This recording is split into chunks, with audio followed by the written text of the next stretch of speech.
নমস্কার বন্ধুরা, আর গরম খাবার চ্যানেলে আপনাদের সবাইকে স্বাগত জানাই। বন্ধুরা, আজকে একটা সিম্পল ডাল রান্না করব, আর ডালটা একদম টমেটো আর বড়ই দিয়ে রান্না করব। আর আজকে এই দুর্দান্ত সাথে ডালটা কিভাবে রান্না করছি অবশ্যই ভিডিওটা দেখো। একটা বাটিতে প্রথমে ডাল নিয়েছি পরিমাণ মতো। ডালটাকে ভালো করে জল দিয়ে পরিষ্কার করে ধুয়ে নেব। জল পাল্টে 2-3 বার জল পাল্টে ভালো করে ধুয়ে নিতে হবে। ভালো করে ডালটা ধুয়ে নিয়ে আমি চুলায় একটা কড়াই বসিয়ে দেবো, আর এর মধ্যে পরিমাণ মতো জল বসিয়ে দেবো। ডালটাকে ভালো করে পরিষ্কার করে ধুয়ে নেওয়া হয়ে গেছে। এবার ডালটা বসিয়ে দিচ্ছি। আপনারা প্রেসার কুকারেও করে নিতে পারেন। এবার ডালটা দিয়ে পরিমাণ মতো লবণটা দিয়ে ঢাকনা চাপা দিয়ে ঢেকে দেবো। ডালটাকে এদিকে ভালো করে সেদ্ধ হতে দেবো। আর এদিকে আমি বড়ি নিয়েছি। বড়িগুলি কিন্তু গত বছরের, তার জন্য কিন্তু কালো কালো হয়ে গেছে, কিন্তু বড়িগুলি খুব ভালো। এবার জল দিয়ে ভালো করে পরিষ্কার করে বড়িগুলি ধুয়ে নেব। বড়িগুলি ধোয়া হয়ে গেছে। এবার আমি একটা সাইডে রেখে দিচ্ছি। আর আমি এদিকে টমেটো কেটে নেব। এখানে দুটো পাকা টমেটো নিয়েছি। টমেটোগুলি একটু লম্বা করে কেটে নিচ্ছি। যদি বন্ধুরা চ্যানেলে নতুন বন্ধু হয়ে থাকেন, চ্যানেলটিকে এখনও সাবস্ক্রাইব করেনি, প্লিজ সাবস্ক্রাইব করে রাখবেন। পাশে থাকা বেল আইকনটি বাজিয়ে রাখবেন আমার এই ঘরোয়া রেসিপিগুলি পাওয়ার জন্য। এদিকে টমেটোগুলি কাটা হয়ে গেছে, আর এদিকে দেখুন ডালটা সেদ্ধ হয়ে গেছে। একেবারে গোটা দিয়ে নেব।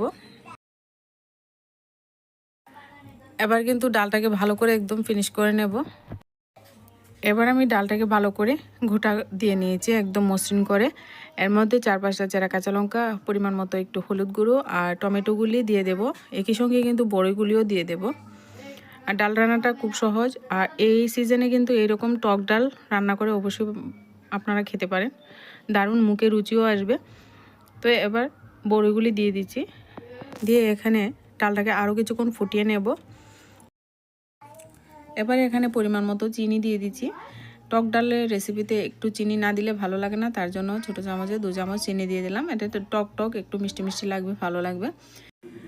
এবার ডালটা একটা পাত্রে ঢেলে নেব। তারপর কড়াইটা পরিষ্কার করে আবার একই কড়াই বসিয়ে দেব চুলার মধ্যে। এবার আমি চুলায় কড়াই বসিয়ে দিলাম ওই একই কড়াই। এবার ফোড়ন দিয়ে দিচ্ছি। ফোড়নে সর্ষের তেলে ফোড়নটা দিচ্ছি।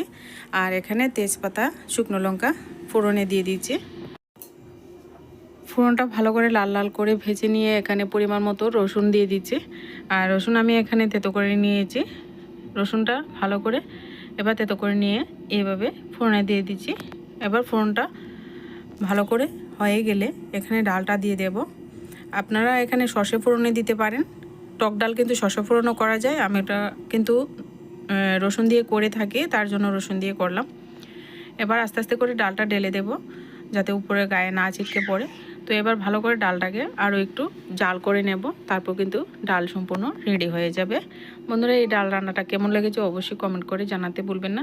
আপনারা কিভাবে বাড়িতে টক ডাল, বড়ই ডাল রান্না করেন অবশ্যই কমেন্ট করে জানান। আর আজকে ভিডিওটা বন্ধুরা এই পর্যন্তই। দেখা হচ্ছে পরবর্তী কোনো নতুন ভিডিওর সঙ্গে।